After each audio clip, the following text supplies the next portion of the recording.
మానని చేయటం లేదంటున్నాడు.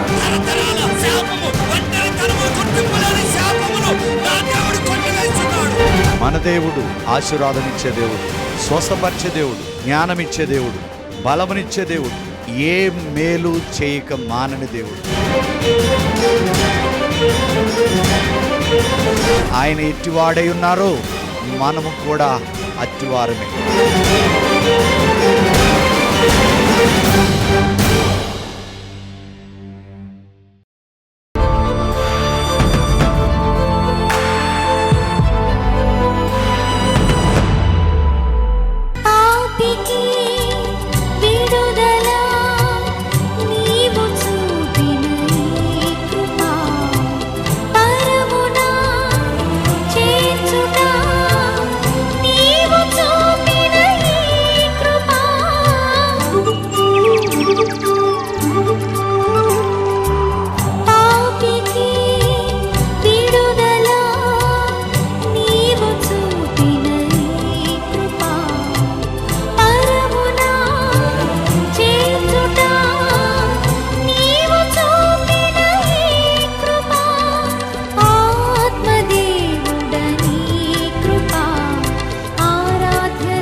హల్లెలూయా.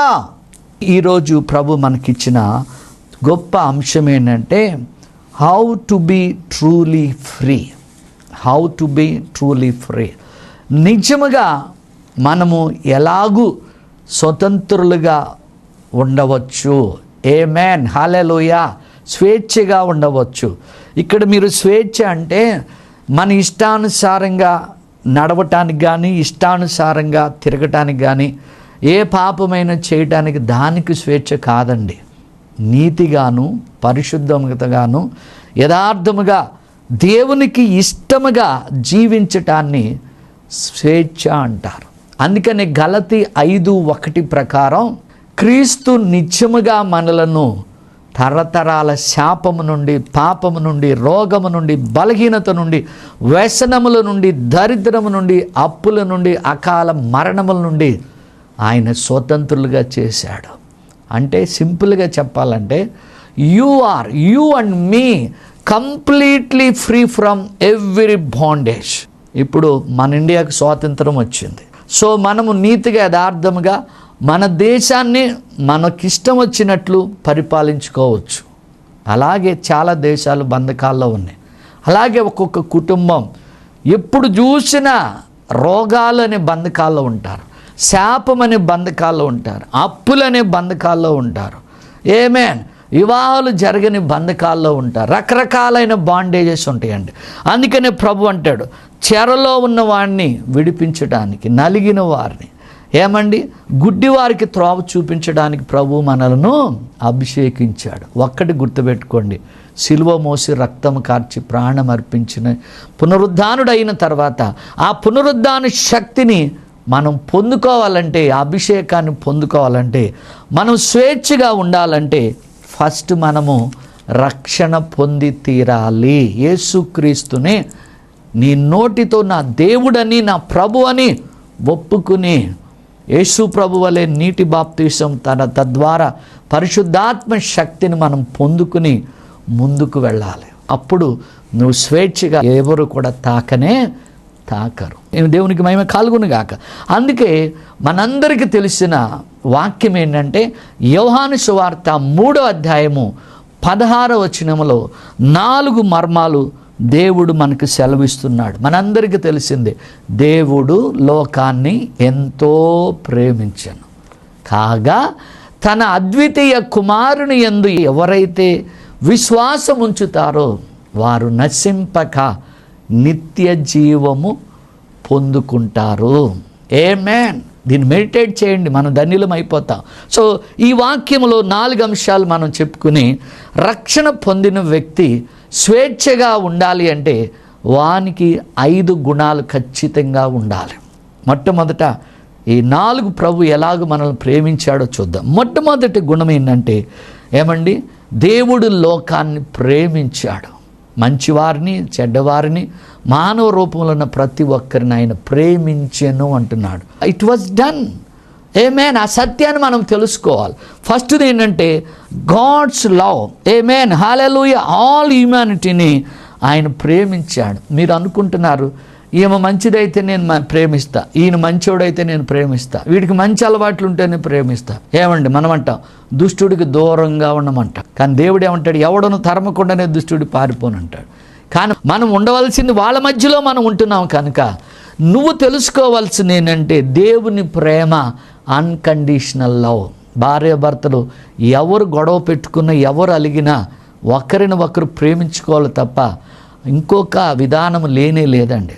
ప్రేమ లేకపోతే నీలో దేవుడు ఉండాడు. మొట్టమొదటిది, నువ్వు స్వేచ్ఛగా ఈ భూమి మీద ఉండాలంటే దేవుని ప్రేమను మనం ఖచ్చితంగా తెలుసుకుని తీరాలి. It is unconditional love. Amen. ఆయన ఎందుకు ఏ షరతులు పెట్టుకోకుండా ఆయన పరలోకం నుంచి వచ్చి దేవుని సంకల్పం ప్రకారం ముందుగా నిర్ణయించిన దాన్ని బట్టి మనం ఆయన యొక్క సహోదరులుగా, ఆయన జ్యేష్ఠుడైతే మనం కనిష్ఠులుగా ఉండటానికి నిర్ణయించుకుని నీతిమంతులుగా చేసి మహింపరచాడంటే దానిలో ఉన్న పరమార్థం ఏంటంటే ఆయన మనల్ని ప్రేమిస్తున్నాడు కనుక మనం ప్రతి ఒక్కరిని అన్కండిషనల్గా ప్రేమించాలి. దేవునికి మహిమ కలుగునుగాక.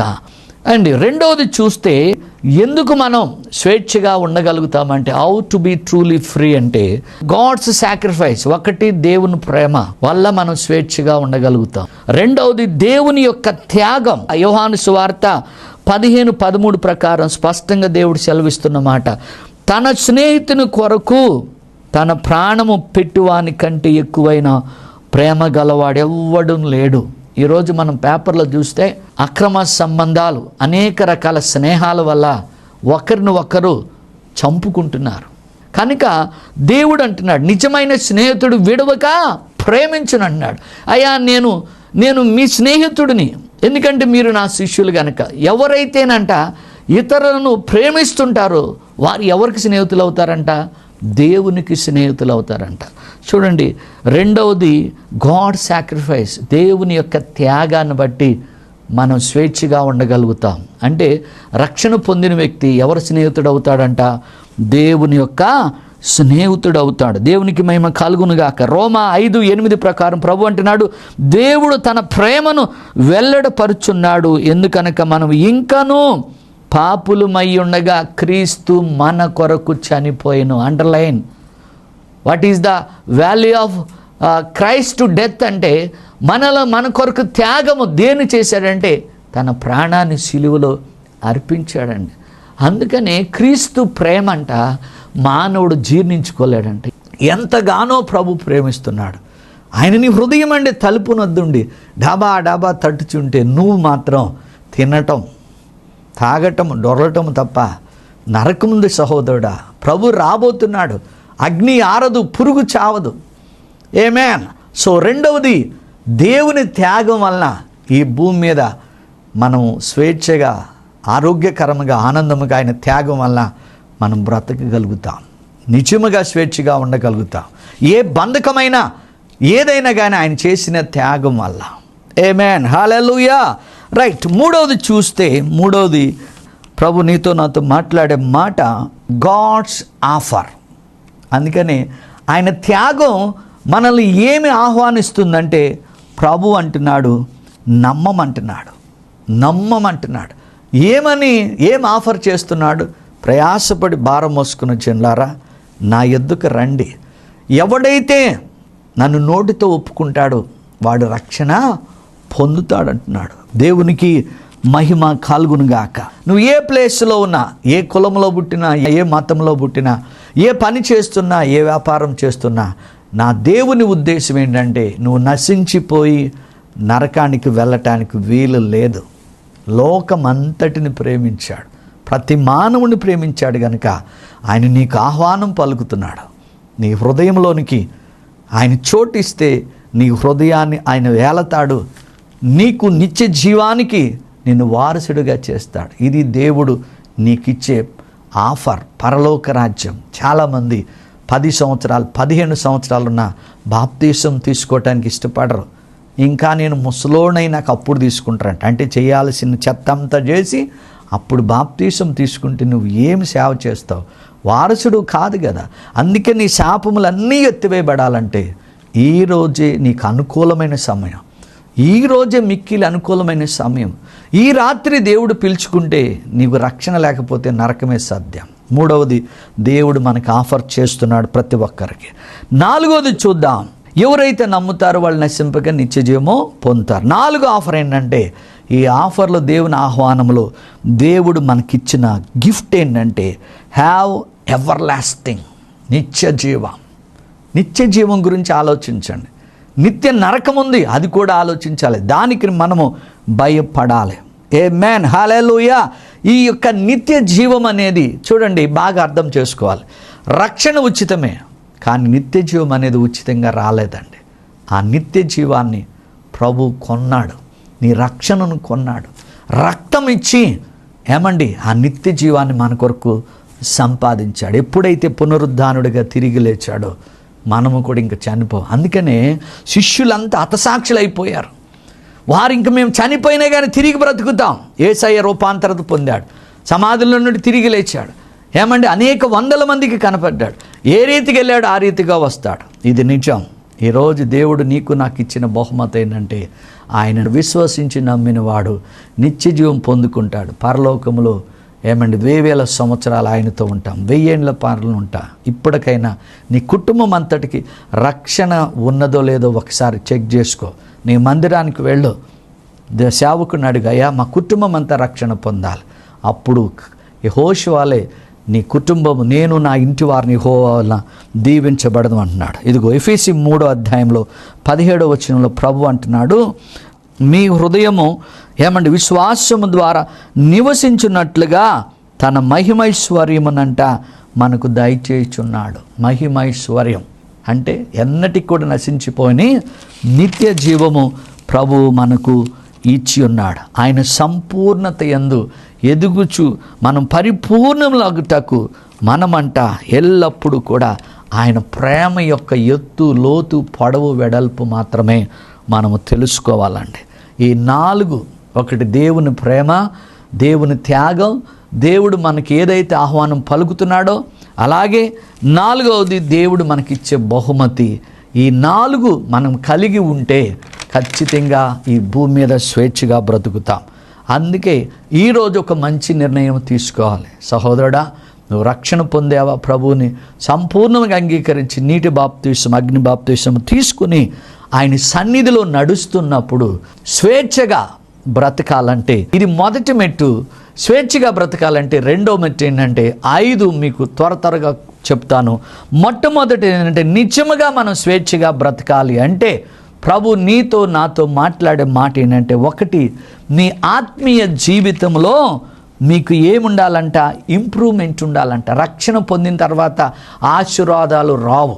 యేసు ప్రభు బాప్తీసం తీసుకున్నాక ఆయన మీదకి ఆశీర్వాదాలు రాలా. శోధన వచ్చింది, 40 రోజులు సైతాన్ని జయించాడు. ఎందుకో తెలుసా? నువ్వు ఆయన కుమారుడు అయిన తర్వాత లోకము నిన్ను వదిలిపెట్టదు. కానీ ఆ లోకమును వదిలించుకుని పరిశుద్ధంగా బ్రతకాలంటే మొట్టమొదటి ఆత్మీయ అభివృద్ధిలో నువ్వు ఎదుగుచూ ఉండాలి. అప్పుడు నువ్వు ఈ భూమి మీద స్వేచ్ఛగా స్వాతంత్రంగా బ్రతుకుతావు. దీన్ని ప్రభు అంటున్నాడు మొదటి కొరింథీ 6:12 ప్రకారం, అన్నిటి యందు నాకు స్వాతంత్రము కలదు కానీ అన్నీయు చేయదగినవి కాదు అంటున్నాడు. నాకు స్వాతంత్రము కలదు, నేను దేని చేతనో అది లోపరుచుకొనబడు అని కానే కాదు. నాకు తెలుసు ఏది నీతో, ఏది అవినీతో, ఏది చెడో, ఏది మంచో. కనుక నాకు దేవుడు ఫ్రీడమ్ ఇచ్చాడు. కానీ నేను దేవునికి విరోధముగా ఏది కూడా చెయ్యను అని పౌలుడు ఏ రీతిగా స్టేట్మెంట్ ఇస్తున్నాడో మనము కూడా అలాగ జ్ఞానం కలిగి దేవుడులో మనము ఆత్మీయ అభివృద్ధిలో ఎదిగితే గనక దేవుడు తప్పకుండా మనల్ని వాడుకుంటాడు. అన్ని విషయాల్లో మనల్ని స్వేచ్ఛగా ఉంటాడు. ఏది కూడా, ఏ అమావాస్య కూడా, ఏ పౌర్ణమి కూడా, ఏది కూడా నిన్ను తాకదు. ఏ బంధకాలు ఉండవు ఆత్మీయ అభివృద్ధి ఉంటే. రెండవది ఏమంటున్నాడంటే, ఆత్మీయ అభివృద్ధిలో ఎదుగుతున్నప్పుడు నీలో ఉండవలసింది ఏంటో తెలుసా? ఇంటిగ్రిటీ. అంటే ఓపెన్ అండ్ హానెస్ట్. యథార్థత ఉండాలి, నిజాయితీ కలిగి ఉండాలి. ఆమేన్. ఎందుకంటే కీర్తన 112 ప్రకారం ఏమండి, యెహోవా ఆజ్ఞ బట్టి అధికంగా ఆనందించేవాడు ధన్యుడు, వారి వంశం యథార్థంగా ఉంటుంది కనుక వారు దీవించబడతారు, వారి ఇంట కలిమియు సంపద ఉంటుంది అన్నాడు. మొదటి పేతురు 2:15-16 ప్రకారము ప్రభు అంటున్నాడు, యుక్త ప్రవర్తన కలవారై యుక్త ప్రవర్తన అంటే మేలు చేయగలవారై, అజ్ఞానముగా మాట్లాడు మూర్ఖత్వము వారితో మూర్ఖులుగా మనం మాట్లాడకూడదు. ఎలా ఉండాలంట? దేవుని చిత్తము నెరవేర్చేవారుగా ఉండాలి. ఏమండి, రక్షణ పొందావు, నీ నాలుక పరిశుద్ధం, నీ పెదవులు పరిశుద్ధంగా ఉండాలి. కానీ ఇదే నోటితో స్తుతిస్తావు, ఇదే నోటితో ప్రార్థిస్తావు, సాయంకాలంకి వచ్చేవరకు నీ భర్తను కానీ లేకపోతే భార్యను కానీ పిల్లలను కానీ బండ బూతులు తిట్టి ఏమీ ఎరగని దానిలాగా మళ్ళా తెల్ల చీరగట్టు లేకపోతే తెల్ల బట్టలు వేసుకుని నువ్వు దేవుని సన్నిధికి వస్తే నీలో ఓపెన్ మైండ్ ఎలా ఉంటుంది? ద్వంద్వముగా మనం ఉండకూడదు. నిజాయితీగా ఏమండి హానెస్ట్గా ఉండాలి. ఏమండి, డోంట్ టెల్ ఎక్స్క్యూజెస్. సాకులు దేవుని దగ్గర నడవు. సంఘానికి వస్తానంటావు, రావు. ప్రార్థన చేస్తానంటావు, రావు. ఏవేవో మనం సాకులు చెబితే అది నీలో నిజాయితీ ఉండదు. సో స్వేచ్ఛగా ఉండాలంటే నీలో ఇంటిగ్రిటీ అంటే హానెస్ట్ ఖచ్చితంగా ఉండి తీరాలి. హల్లెలూయా. 1 పేతురు 2:15-16 స్వతంత్రుల యుండియు దుష్టత్వము పెట్టుటకై మీ స్వాతంత్ర్యం వినియోగపరచగా దేవునికి దాసులై లోబడాలి. ఎక్కడైనా దుష్టత్వం ఉందనుకోండి, ఆ దుష్టత్వం గురించి మనం ఆలోచింపగా దానికి దూరముగుండి దేవునికి మాత్రమే మనం దాసులమై ఉండాలి. గలతీ 1:4 ప్రకారం ప్రస్తుతపు దుష్టకాలంలో నుండి మనల్ని విడిపించడానికి మనలను విడిపించడానికి తనకు తాను అర్పణగా చేసుకుని ఉన్నాడు. హల్లెలూయా. అందరినీ సన్మానించాలి, అందరినీ ప్రేమించాలి, దేవునికి భయపడాలి. అలాగూ మనం ఉంటే దేవుడు ఖచ్చితంగా ఏ తెగులు కూడా మన మీదకి రాదు. మనం స్వేచ్ఛగా బ్రతుకుతాం. 3వది ఇన్ఫ్లుయెన్స్. ఎవరిని కూడా హర్ట్ చేయకూడదు, నిర్లక్ష్యముగా వారిని అవహేళన చేయకూడదు, కోపము రేపకూడదు. ఇన్ఫ్లుయెన్స్ అంటే పలుకుబడి. నీ పలుకుబడి, నీ ప్రవర్తన, నీ ప్రభావం వల్లే నీ పిల్లలు పాడవచ్చు. కొంతమంది తల్లులు పిల్లల యొక్క కాపురాల్ని చెడగొడతారు. నిజమండి, నేను చెప్తున్నాను కదా. అత్త కోడలు అనేవాళ్ళు దేవుని ప్రేమలో లేకపోతే, వారి కుటుంబాల్లో చిచ్చు పెట్టేవారైతే వారు ఖచ్చితంగా వారు నరకానికే వెళతారు. ఎందుకో తెలుసా? కుటుంబాన్ని కట్టండి దయచేసి. బిడ్డల యొక్క సంసారాలను పాడు చేయకండి. ఇది ప్రేమతో నా హెచ్చరిక. సో అంటే నీ ప్రభావం నీ పిల్లల మీద పడితే వాళ్ళు హాయిగా బ్రతకాలి. కానీ నీ ప్రభావం నీ పిల్లల మీద పడినప్పుడు వాళ్ళు దుఃఖమతులు అవుతున్నారనుకో. అలాగూ చేయకండి. పలుకుబడి అంటే నువ్వు ఎలా ఉండాలి? ఎవరిని కూడా కోపము రేపక. 1 కొరింథీ 8:12 నుంచి భోజనం దగ్గర, పానం దగ్గర, లేకపోతే మర్యాద దగ్గర ఎక్కడ ఏ కొదువులైనా ఆ ఇన్ఫ్లుయెన్స్ని బట్టి సంఘానికి కూడా రారు. అలాగూ మనము ఉండకూడదు. హల్లెలూయా. ఈ స్వాతంత్రము బలహీనులైన వారికి ఆటంకాలు మనం ఎన్నడూ కూడా కలిగించకూడదు. కొంతమంది చిన్న మాట అన్నగానే ప్రార్థనకు రారు, కొంతమంది అలుగుతారు. సో ఎందుకో తెలుసా? మనం చెప్పే మాటలు బట్టి. హల్లెలూయా. ఆఖరి చూద్దాం. 4వది ప్రేమ. హల్లెలూయా. గలతీలకు రాసిన పత్రిక 5:13 ప్రకారం మీరు స్వతంత్రులుగా ఉండుటకు పిలువబడితే అయితే ఒక్క మాట, బాగా గుర్తుపెట్టుకోండి, అయితే ఒక్క మాట. ఆ స్వాతంత్రం ఎలాగుండాలంట? శారీరక క్రియలు హేతువు చేయక ప్రేమ గలవారై ఉండాలి. మన దేవుడే ఫుల్ ఆఫ్ లవ్. ఆయన ప్రేమ పూర్ణుడు గనుక ఆ ప్రేమతో మనం నింపబడాలండి. ప్రేమ కలిగిన వారే ఒకరికొకరంట దాసులమై ఉండాలంట. ఈరోజు సంఘములో విశ్వాసుల పరిచర్య లేదండి. ఎట్లాగంటే ఒక థియేటర్కు, ఒక షాపింగ్కి వెళ్ళి నీట్గా కూర్చుని వెళ్ళిపోతున్నారు.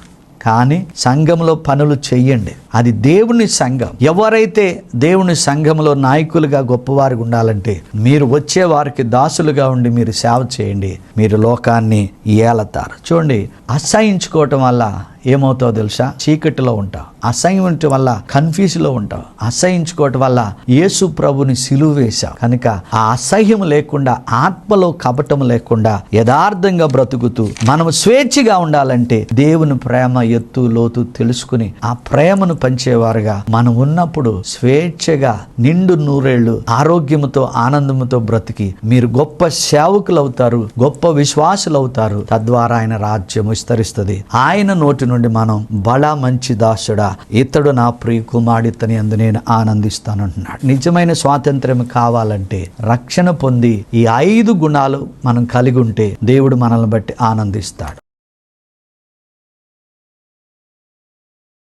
పోనుంటే దయచేసి మీ అందరికీ ఎక్కడి నుంచైనా మీరు రావచ్చు. ఈ యొక్క ఆదివారము ఆరాధనకు మీ అందరికీ నా ప్రేమపూర్వక ఆహ్వానము. వచ్చిన ప్రతి ఒక్కరికి వ్యక్తిగతంగా మీ యొక్క అవసరాలు తెలుసుకుని మీ కొరకు నేను ప్రార్థిస్తాను. ఇప్పటి వరకు ఎన్నో వందల వేల మంది ఈ యొక్క పరిచర్య ద్వారా ఈ దీనిని వాడుకుని వారికి ఉన్న బలహీనతలు గాని వారికి ఉన్న రోగాల నుంచి విడుదల పొంది ఆయన రాజ్యాన్ని విస్తరిస్తున్నారు. ప్రతి శుక్రవారం నాడు అదే స్థలములో సాయంకాలము 7 నుంచి 9 వరకు స్వస్థత, సమృద్ధి, విడుదల అనగా పిహెచ్డి సర్వీస్ ఉంటది. ఎవరైతే కష్టాలతో బాధలతో ఉన్నారో, రోగాలతో ఉన్నారో, దురాత్మల చేత బాధపడుతున్నారో దయచేసి మీరు ఈ సమయాన్ని సద్వినియోగం చేసుకోవచ్చు. మీ అందరి కొరకు ప్రార్థిస్తా.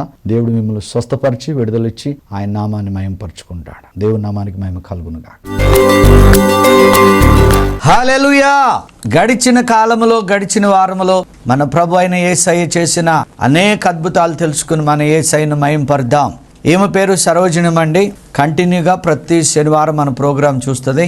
అయితే ఈమె ప్రాబ్లం ఏంటంటే ఆమెకు కడుపులో కుడివైపు నొప్పి, అలాగే కిడ్నీ నొప్పి, మోకాలు నొప్పులు ఉన్నాయి. అద్భుతం ఏంటంటే గురువారం నాడు ఫోన్ చేసినప్పుడు ఆ ఫోన్ లో ప్రార్థించినాక 1 గంట తర్వాత ఎలా ఉందో చెప్తారు అన్నప్పుడు ఆమె తిరిగి మరలా ఫోన్ చేసి చెప్పిన సాక్ష్యం ఏంటంటే, అయ్యా అసలు కొంచెం కూడా నడవలేను, మరి ఇప్పుడు ఆ మోకాలు నొప్పులు 90% తగ్గిపోయినాయి, అలాగే ఈ డొక్కలో ఉన్న నొప్పి కూడా తగ్గిపోయింది నాయన అని దేవుని మహిమపరిచింది. ఇటు మహిమ గల కార్యముకే మన దేవునికి మహిమ కలుగునుగాక.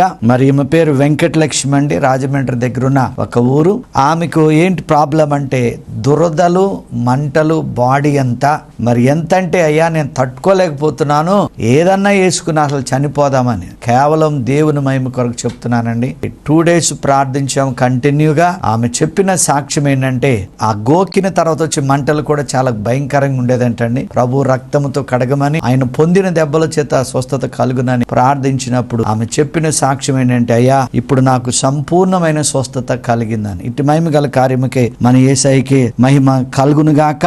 అలాగే మరొక సాక్ష్యం ఏంటంటే ఇది ఎక్కడంటే బద్వేలు.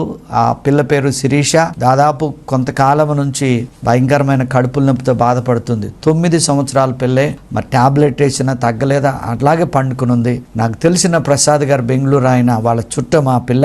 ఎప్పుడైతే ఫోన్లో ప్రార్థించానో ఆమె చెప్పిన సాక్ష్యం ఏంటంటే నొప్పి లేదు, నా యేసయ్య స్వస్థపరిచాడని గంతులు వేసింది. దేవునికి మహిమ కలుగును గాక. హల్లెలూయా. ఇవాళ రేపు ఎక్కడ చూసినా గానీ డిస్క్ ప్రాబ్లము, సయాటిక్ ప్రాబ్లం వస్తుంది. వైజాగ్లో మిత్రుడు విన్సెంట్, ఆ యొక్క విన్సెంట్కి ఆ డిస్క్ జరగటము సంథింగ్ అసలు అన్బేరబుల్ పెయిన్, కాలు కూడా పెట్టలేడు. మరి వాళ్ళు ప్రత్యేకంగా మరి ఇక్కడ నుంచి వారు పిలిపించుకున్నప్పుడు మరి 2 days అక్కడ నేను ఉన్నాను.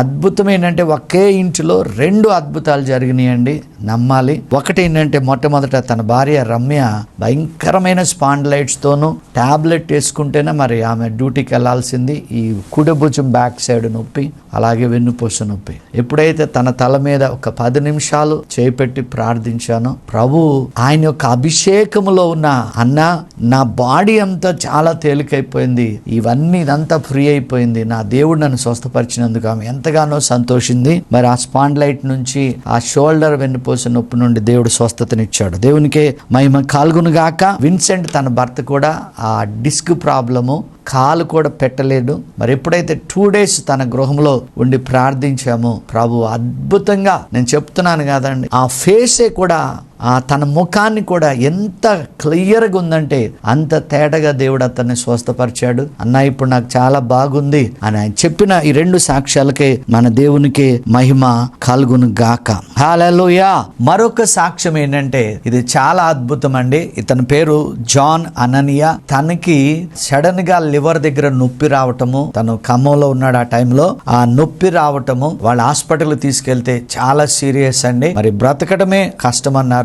మరి వాళ్ళ పిన్ని మా దగ్గర బోడుపల్ల దగ్గర ఉంటారు, మంచి ఆత్మీయురాలు. అయితే వాళ్ళక్క ఫోన్ చేసి ఏడుస్తున్నప్పుడు ఫోన్ లో ప్రార్థించాం. అద్భుతంగా మరి అతను సంపూర్ణమైన ఆరోగ్యంతో క్షేమముగా ఆయన ఇంటికి డిశ్చార్జ్ అయ్యాడు. తర్వాత మళ్ళీ 2 days తర్వాత ప్రార్థించినప్పుడు మరి హెపటైటిస్ బి ఉందన్నాడు. కానీ ఎప్పుడైతే ప్రార్థించిన నీళ్లు తాగాడో మరలా ఆయన చెప్పింది, అన్నా నేను ఒక 2 రోజుల్లో వచ్చి నేను సాక్ష్యం చెప్తానని. దేవునికి అసాధ్యమైనది ఏది లేదండి. నమ్మండి, దేవుడు మహిమ కలిగిన కార్యాలు చేస్తాడు. హల్లెలూయా. దయచేసి నేను మరలా చెప్తున్నా, కింద స్క్రీన్ లో ఆ యూట్యూబ్ ఛానల్ పేరు వస్తుంది. ఆ ఛానల్లో మీరు సబ్స్క్రైబ్ చేసి తర్వాత మీరు ఆ వాక్యం వినిచినప్పుడు మీరు ఖచ్చితంగా దేవుడు రక్షణ కార్యం అద్భుతం చేస్తాడు. So please subscribe our YouTube channel. Amen. Hallelujah.